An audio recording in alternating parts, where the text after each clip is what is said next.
to continue as consumers in the same way. Yes? I try to look at that issue in a different way. The advertising pays for a lot of things. So that billboard might be actually paid for the painting on the road to make sure that it's safe for the driver to drive on it. So there's that issue there. The second thing is, you talk about issues like cigarette advertising. The companies are smart, they moved on. I remember in Malaysia, you can't have cigarette advertisements. So they talk about, downhill and like enjoy life, travel using their travel agency, right? But it's still the company, so then you indirectly link it to that. That's the part of advertisement. So it's not that simple just to say, let's do this, because there are a lot of things, especially now where everything is related. Doing something at one part will have unexpected consequences somewhere else. So I'm not saying that we shouldn't try something. It's just that we need to be careful on what to do, how we do it. Same thing with the corporation. The biggest problem is not so much the people in the corporation. It's actually the corporation is a legal entity. You sue the corporation, but not the different people inside it. Right. So they just have to close down the corporation and open another one. So I mean, there are a lot of. I mean, you can have a law which is good, but people will find the loopholes in it because people are greedy, because they got greed, hatred, and division involved, and they will look for what's best for themselves. Yeah, well, that's just my 2 cents. Thank you. No, those are all very important points, I think. Remembering.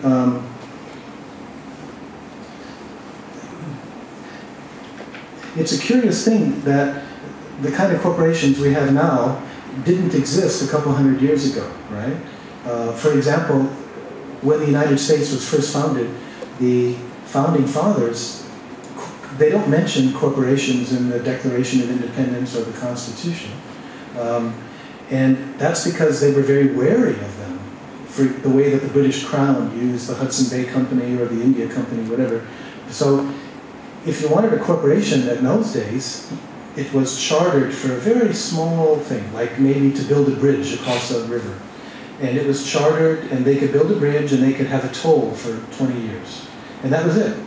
If the corporation tried to do anything else, or tried to exceed the time, it was put out of business. It was closed up. So the early colonists were very, very wary about corporations. And it was only historically, when you look in the chaos of the Civil War, and then especially in the 1890s, corporations basically, corrupted they would buy judges, they would buy legislatures, they would buy presidents. They basically, at that point, you got the robber barons, and they started to sort of take over the government, but it was corruption. So, as you're saying, there has to be a real struggle against corruption. That's always going to be there because it's, greed is going to be always there as well. As far as cigarette advertising goes, okay, people want cigarettes, but I don't see any reason for any advertising. If they want cigarettes, fine, but I don't think we should tolerate any, given what we know about the health aspects of cigarettes. I mean, that's my own personal opinion. Right now, that we're from the Australian government has said plain packaging for cigarettes, so you can't have the brand or logo of any brand. It's just all white with pictures of a person with cancer or some sort of the black lung, whatever it is. Yeah, that's it. Right. Thank you for that. There was a lady behind you. Yes. You'll have to talk very loud so people behind you can hear. Okay. Talking about consumerism, I noticed that there's a movement in the Western countries that there are awareness about anti-consumerism. Books such as More is Enough.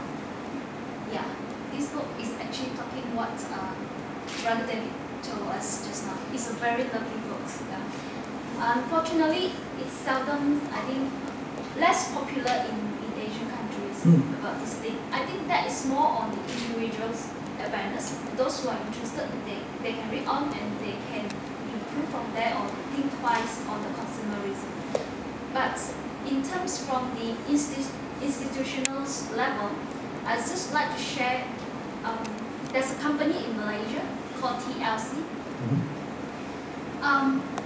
They are a corporation. They are a company.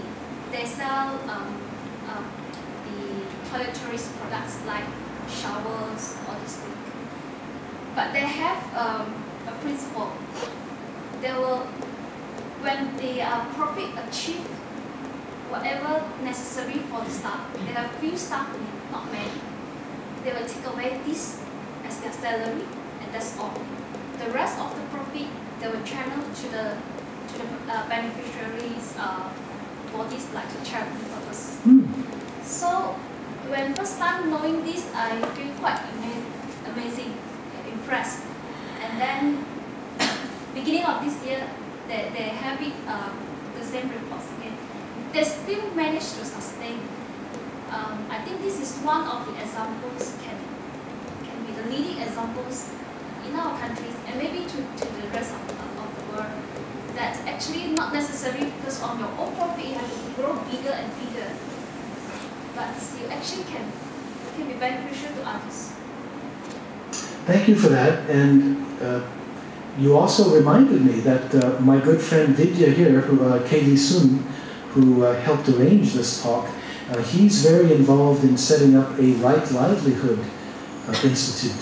It's focusing on Dharma-based projects where you can have companies that are doing good things and self-sustainable, but they're just to make profit. They're not dependent on that, but they're actually primarily concerned to benefit society. So I think we're starting to see more examples, and in a moment I'll give the microphone to him and he can tell us a bit more about it. I also noticed in New York, maybe a month ago, there's a new kind of corporate charter there, which is along this line, where it's a special charter, I think, for some kind of nonprofit, which has a similar sort of focus. The truth is, once you get into those kind of details, I'm not enough of a businessman to be able to say very much that's very meaningful. They might not be Buddhist, but they are doing the right thing. They don't have to be Buddhist, right? I mean, if you're Buddhist, you don't have to call yourself Buddhist. Yes. If you're Buddhist, it's not important that you identify yourself as Buddhist. You want to help other people. Yeah. In fact, my favorite quotation, let me just say this because I love this one so much. My favorite quotation to summarize Buddhism is not by a Buddhist, it's by a Vedantam, by a Hindu Vedanta teacher, Nisargadatta. This is what he said. And this is a wonderful summary of Buddhism, right? He said, "When I look inside and see that I am nothing, that's wisdom. When I look outside and see that I am everything, that's love. Between these two, my life turns. I'm not in here, I'm all this." Right? Wisdom, I'm empty. Love, realizing it. Love is living the realization that we're all part of each other. Yes, ma'am. It almost seems that maybe groups could start putting pressure on the education systems, because it seems that the education systems around the world are producing whole generations and populations of people who are really clever at doing lots of things, but forgetting like the really important values. That's not possible. Thank you for mentioning that. I think that's exactly right. Maybe education should be included under institutional delusion. Really, because if you think about it, education at its best is training for important values, but also it's one of the places where we ask the really difficult questions. Are we a good society? Are we doing what we should be doing? But of course, what's happening with education more and more is just job training. That's all. Now, job training is important, but if that's all it is, and university is only higher job training, then where do we ask these difficult questions, you see? Seems to be lacking. Vidya. Not taking the mic from you yet. No. This reflection here, I think the education point is very interesting. I think it's very valid. One question that I always ask myself I can't find the answer. Maybe I'll ask you now too. As our children grow up, are we educating our children to be consumers in a consumerist environment? Okay. This question arose when, I'm pretty active in Facebook, and there's a group of people say, oh yeah, I want to educate my children, I want to be the best, give them the best. And what they do is go and join this group, go and join that group. There's this company just opened in wherever place it is. You pay money and you get what you want. So what's happening is that inevitably, supposedly advertising good values, right? We are getting our children, we're teaching our children, hey, buy this, buy that. And when I saw these postings coming in, I posed some questions. Are we educating our children to be consumerist? Right? I think these are important questions we need to think about, and I just want to reflect on that. Okay, where does it start? How do we live our lives? Do we live our lives that, oh yeah, this morning this afternoon I was having lunch in a shopping mall, okay, business lunch, and came in this family with a toddler in a pram, and the toddler was sitting down and playing with a pet. I won't say what brand, but it's a pet. One of those electronic pets, right? So are we encouraging our children? Are we creating our children with that mind to buy, and having this makes the kids happy? Right? So I think since you're challenging us, let's challenge each other more. How are we working with our kids? Are schools doing this? Okay? Are schools part of this process? Are they the preachers that converts our children when they are young to be consumerist? So when they grow older, they go to the temples of the shopping mall. Right? Okay? Kids who don't go to temple, teenagers who don't go to shopping mall temples, they don't know what to do on weekends. Right? I'm bored. This is a common young children's problems today. Right? So that's, to me, my understanding is that's the lack, and it's being fed. So as parents now, not just Buddhists, but as parents, this is a challenge. And as Buddhist parents, what do we do? I know from my own experience with my son is that what I said wasn't very important. It was all about what I did. That's what he learned, right? So if I got really angry at him for doing something, what he learned from me is that it's okay to get angry when people do something you don't like, right? Yeah. Anybody else want to get into the discussion? Yeah, actually, please. Although I'm not married and I have no kids, but I noticed there's actually peer pressure can be very troublesome, because I've got friends who are married, who have got children. Even before the kid is born, they have to go buy a particular pram. It'll be the most expensive one on the block, because everybody else has got the same particular pram. So it's that consumerism, and the kids advertising actually teach children on how to get that product and how to convince the parents to get them the product. So it's no more like buy me. It's like buy me, and if they say no, well, do this, and then they'll get it to you. And they actually do that. So it's a whole lot of other, and even if you teach them very good values, there's always that peer pressure, because they don't live alone in a hut. They go out to school, they meet with people, and somebody's going to say, look, I got this watch, or this shoe, or this cool thing. And even somebody who wants to be an individual and wear their own clothes or do their own thing, eventually, like a talk given by a monk, and she says that when he was younger, he wanted to be individual, would dress up, whatever, and he went to a rock concert and found that he found hundreds of other people dressed up like him. Just like him. Just like him, who are individuals. So, no, we have to understand that there is a particular need, and TV helps that too. It's like you see those Christmas shows where the kid wants that particular toy, and parents would go through about 1.5 hours of hell just to get it, and the kid brightens up, says that you're the best father or mother or whatever it is. So that's all ingrained into society. So we need to look into that. Perhaps not say, all right, we're going to cut this totally, but try to put limits to it. You know, yeah, I mean, that's fine if you want this, I can give you this, but this only and not more because of particular reasons. So that you're not in one extreme or the other, but the middle way. So right now, I will meet you halfway, but you should meet me halfway too somehow.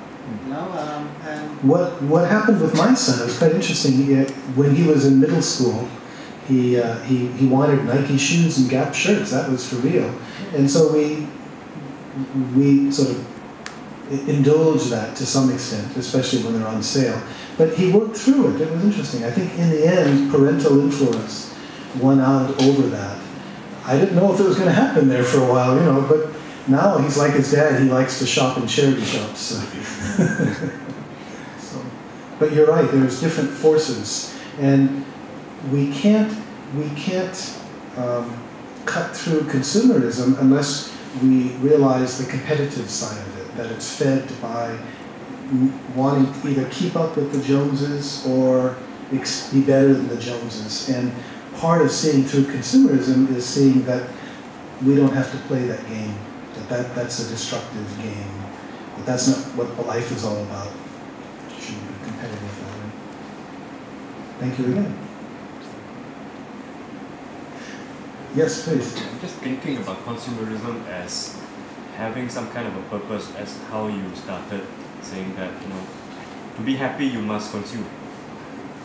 Unless you consume, you will not be happy. And consumerism is so deeply rooted in our society that we cannot just uproot it, because a lot of people are going to be very, very unhappy. It will produce heaps of suffering because jobs are produced because of consumerism. And I believe that if we were to get the same effect as consumerism, which is what the product is, so-called happiness, delusional happiness as we know it, and we are trapped in it somehow. We are so conditioned that we still need to buy something. You see the word sale, like I have to buy something. I don't need it, but I have to buy something. We're so conditioned in us. But unless we unless we replace consumerism with something that also produces the same level of happiness, I feel that it's going to be very hard to change it. And at the moment, I don't see any competitor that in society's eyes is big enough to say, hey, you can be happy this way too. For me, I see it in the Buddha's teaching. We call it Buddhism, I guess. It helps us to at least be grounded. But how many people, I mean, even in Christianity, there's a lot of grounding in many other religions to look for like the middle way kind of thing. But as we have greed, it's kind of tricky, it's huge. Well, that's why Buddhism has very sophisticated practices to help us transform ourselves, right? There's not only the teachings, there's all so many different types of mindfulness and meditation. So you're completely right when you say it's deeply ingrained, but Buddhism has those techniques to help us deal with that. And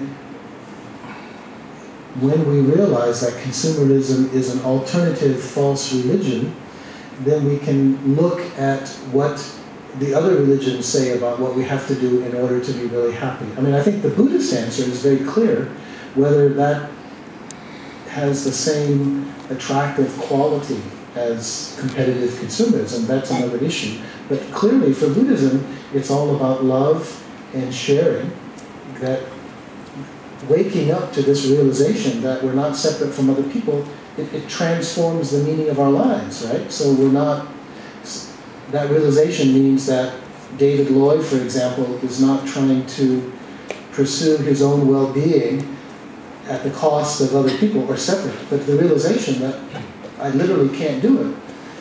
I mean, if I start to wake up and realize that I'm not separate from all of you, what does it mean to live that?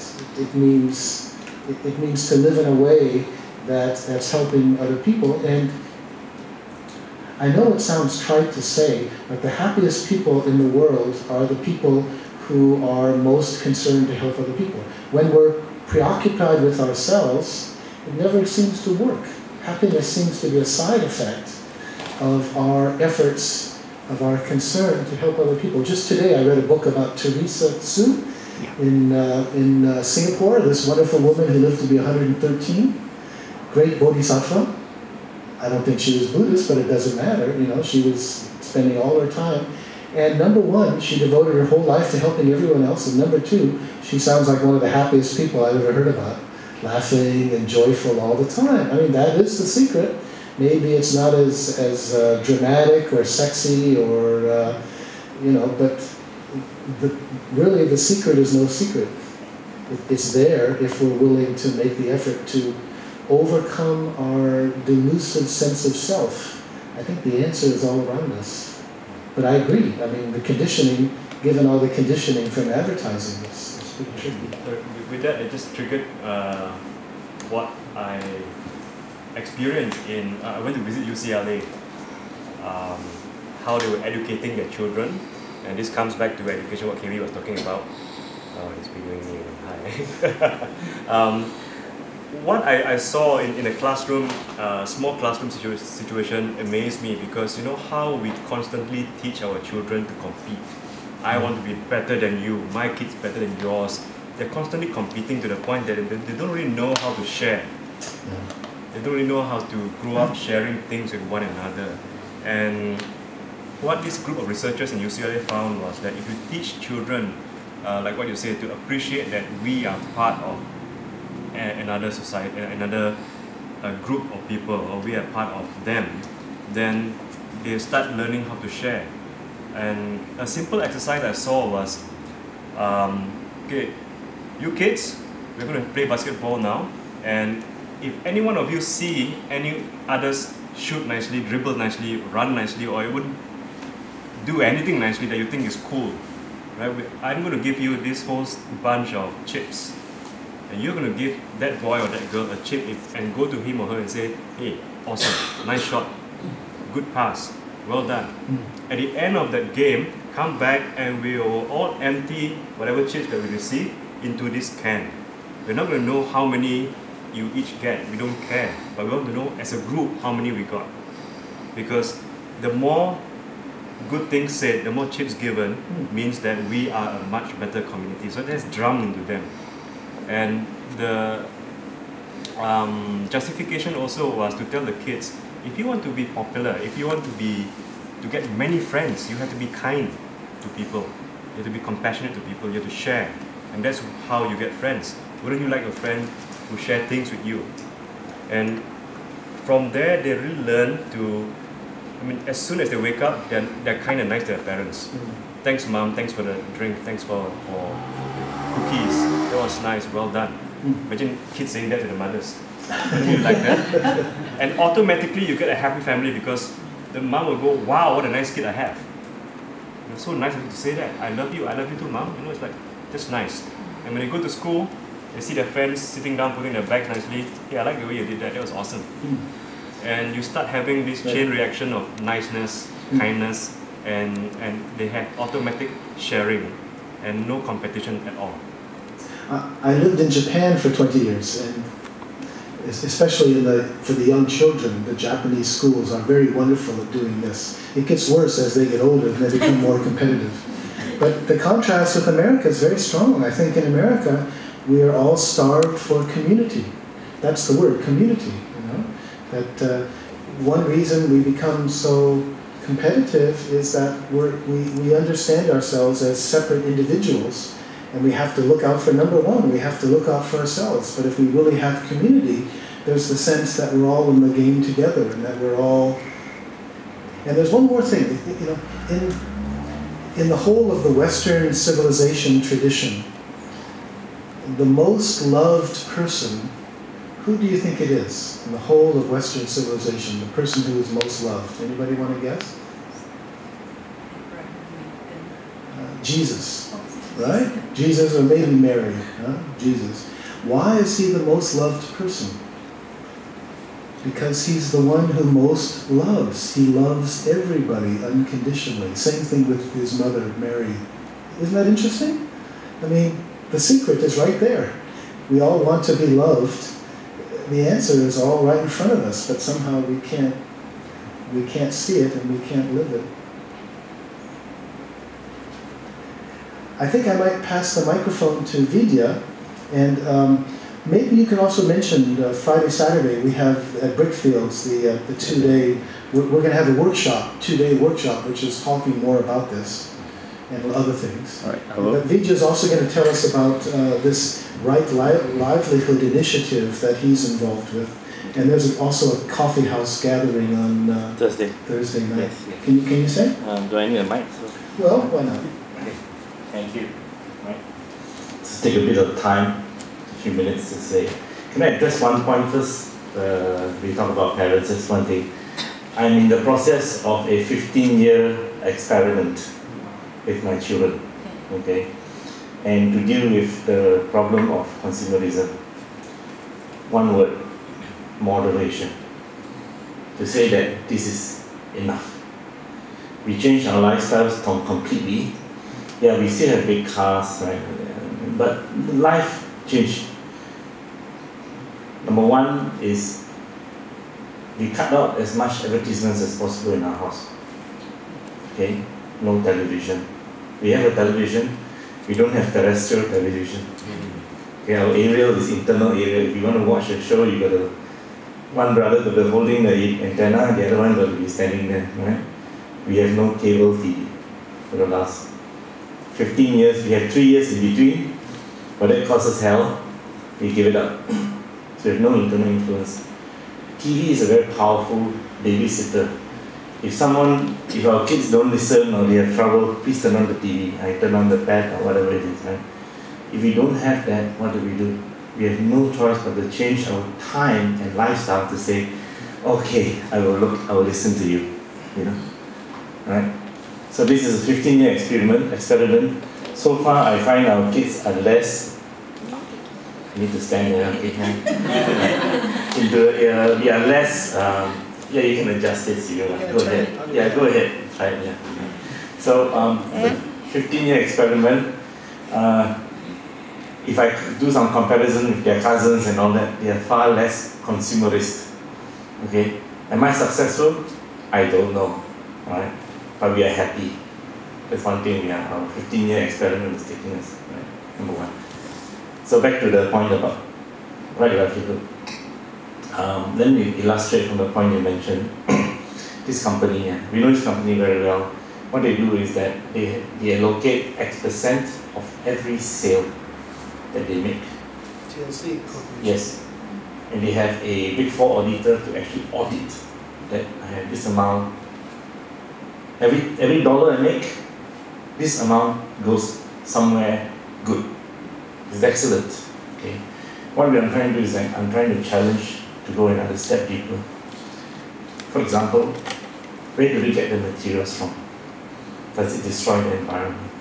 Is it from factories that, yeah, they got very few staff. Do they outsource to companies that mistreat their workers? We don't know. And they don't care. That's the limit. Okay? What I'm trying to do is I'm trying to challenge to move another step further and say, can we produce an enterprise? I wouldn't say corporation, enterprise or enterprises that have 3 core values. Number one, the business you do, the enterprise or the business or the project you do have a direct benefit to society or a particular group of community. Direct. Right? Very, very direct. Number 2, is that enterprise financially sustainable? It has to be. Second condition. Third condition is personal development, personal happiness important for the people, the employees and partners and board of directors in the company? 3 things. Okay, we are trying to encourage these 3 things. So a few of us have come together. We have formed what is called the Samma-Ajiva initiative, SGI for short. SGI is to encourage to grow these 3 enterprises, no matter how small business are, to grow it. Okay? If you have an idea, you have a group of people who have ideas, or you have a business, we will support you. We will encourage you, we will find people to coach you. Okay, Buddhists who are financial investment bankers will coach you. Buddhists who are accountants will teach you. Buddhists who are in the marketing and business development will coach you, guide you, right? And if you need funds, we will find money for you. Okay, now this gets a bit more exciting. So this initiative is affiliated to another organization, another group called the Right Livelihood Fund. The Right Livelihood Fund was founded about a year and a half ago from a Buddhist gathering. Okay, from a Buddhist gathering. And the fund has two purposes: raise money, put into the fund, and any enterprise that qualifies with the three criteria, we will fund and we will guide, no matter how big or small. We are looking at tour companies, ethical tours, we're looking at publishing houses, we're looking at even schools.